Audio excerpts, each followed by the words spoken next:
Hey guys, and by the title of this video, yes, this is a summary of Romeo and Juliet. It isn't very comprehensive and it isn't very basic, it's sort of in the middle.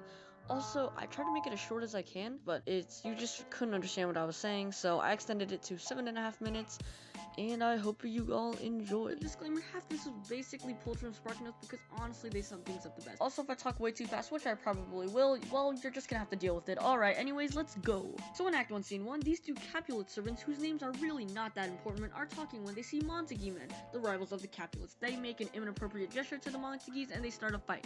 Tybalt, one of the Capulets men, sees Benvolio Montague's sword drawn against the Capulets and says, "What the hey," and joins in. Eventually, the prince steps in and says, "Enough," and everyone stops fighting.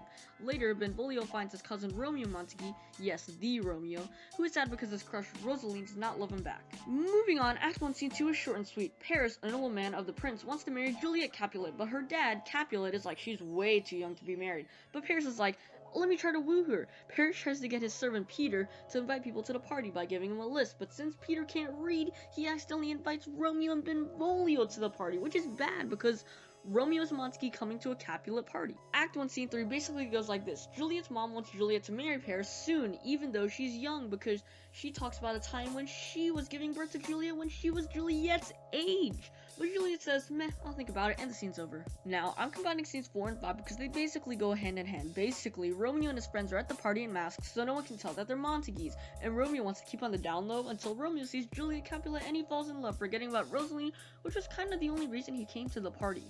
Romeo moves in on Juliet, even though Tybalt, the Capulet kinsman, remember, realizes a Montague is at a Capulet party and wants someone to get him out. But Romeo doesn't care because Romeo ends up getting to kiss Juliet. Then he has to go because people are leaving and, you know, he doesn't want to get caught in, like, the openness. And Juliet thinks she will die if she doesn't find out who this mysterious man she's just kissed is, so she has the nurse find out who he is.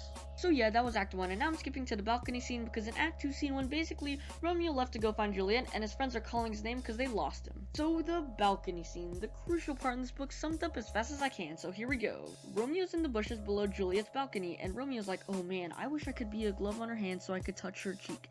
And Juliet is saying, oh Romeo, Romeo, wherefore art thou Romeo? Which by the way does not mean where are you Romeo, but means why do you have to be Romeo, Montague, where our families are enemies.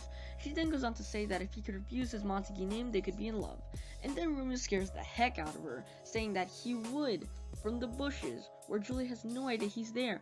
After some childhood, they're like, alright, let's get married tomorrow, and then they kiss a bunch and boom, balcony scene over. Scenes 2 and 3 are getting combined because we're trying to get them married as fast as we can, as if waiting 12 hours is long enough. Basically, Romeo's talking to Friar Lawrence, think like a priest, about marrying him and Juliet. The friar agrees to do it, even though he warns Romeo about the feud that they might create between the two families. Then the nurse comes in and is asking, where is Romeo?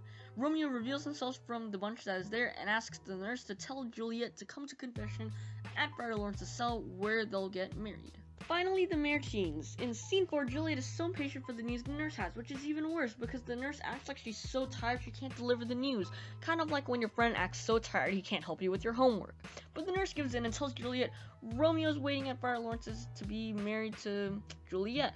In Scene 5, Juliet arrives at Friar Lawrence's cell and, well, they get married. Act 3 now, things are heating up, so Benvolio and Mercutio are walking around Italy wanting to pick a fight. Soon they find Tybalt, and after some arguing and taunting, they start fighting.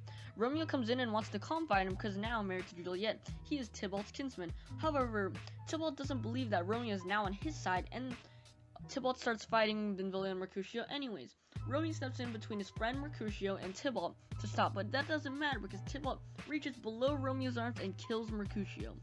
Romeo is mad that his friend dies, and John Cena's Tybalt killing him. After, Romeo flees, afraid of what the prince might do, which he should be because the prince comes in, is enraged by what has just happened, and declares that Romeo has been exiled from the city. If Romeo steps back in the city, Romeo will die. So it seems like 2 and 4 are combined on Smart Notes, so we'll do it here too. Juliet is crying because she hasn't seen Romeo all day, and she thought that Romeo killed himself, but the nurse comes in with news of Romeo's exile and his fight with Tybalt. Then, at Friar Lawrence's, Romeo wants to kill himself because he has to live without ever seeing Juliet. But after news from the nurse, the friar comes up with a plan that will get Romeo to get to visit Juliet. Romeo will go visit Juliet at night, and then in the morning they can flee the city and live happily ever after. In scene 4, Capulet thinks Juliet is sad that Tybalt has died, even though in reality it's because Romeo had left. So he says to make her happy, he will arrange Juliet to marry Paris on Thursday, in 3 days from now. In Act 3, Scene 5, Romeo and Juliet meet, and Romeo begins to leave because he hears the sound of the morning bird, sort of like a rooster cracking in the morning. Juliet insists it's the bird who cracks at night, but she's wrong, so Romeo has to leave. Then Juliet's parents come in and proudly say, "You're now getting married to Paris," with Juliet responds with, "Heck no, I'd rather be with Romeo." Her parents get mad and storm off.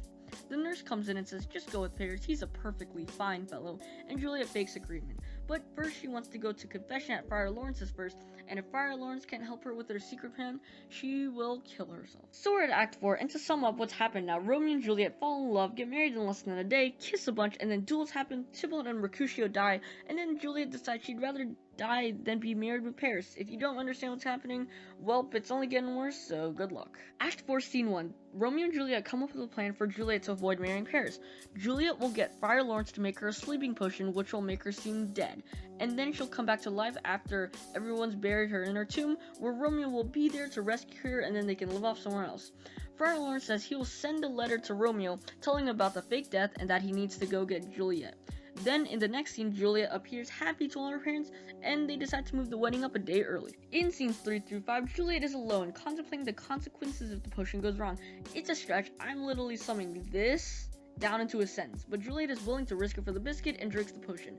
Then, the morning of the wedding, everyone finds out that Juliet is dead, and they change the wedding to a funeral. Act 5 now, Romeo's messenger Balthazar says that Juliet has died, and Romeo rushes back to the city where he's been exiled to go see Juliet. On his way, he stops by a pharmacist to get a vial of poison. In scene 2, we learn why Romeo thinks that Juliet has actually died. It's because the messenger that Friar Lawrence sent, Friar John, his horse had gotten the plague. Friar Lawrence now has to get Juliet because he knows that Romeo doesn't know that Juliet needs to be saved from the tomb. Scene 3 now, Paris goes into Juliet's grave to pay respect to his almost wife when he hides in the shadows when he hears a sound coming up. Romeo comes up and tells Balthazar, who'd been following him, to leave. Paris sees Romeo and gets mad because he indirectly killed Juliet. This is because since Paris thought that Romeo had killed Tybalt, Juliet killed herself out of grief. Romeo is also supposed to be exiled, and thus Paris tries to arrest him in the catacomb. There's a fight. Romeo John Cena's Paris, and Paris dies. He sees Juliet lying in her tomb and then kills himself with the potion as to die next to her. Now the friar shows up and sees Romeo dead and Juliet awake from her trance. Juliet sees Romeo has died, knowing he thought she had died, and gets a knife and kills herself. Finally, everyone sees Romeo and Juliet dead. Friar Lawrence tells everybody the story about how they ended up in this situation, and the two families agree to keep peace. The end.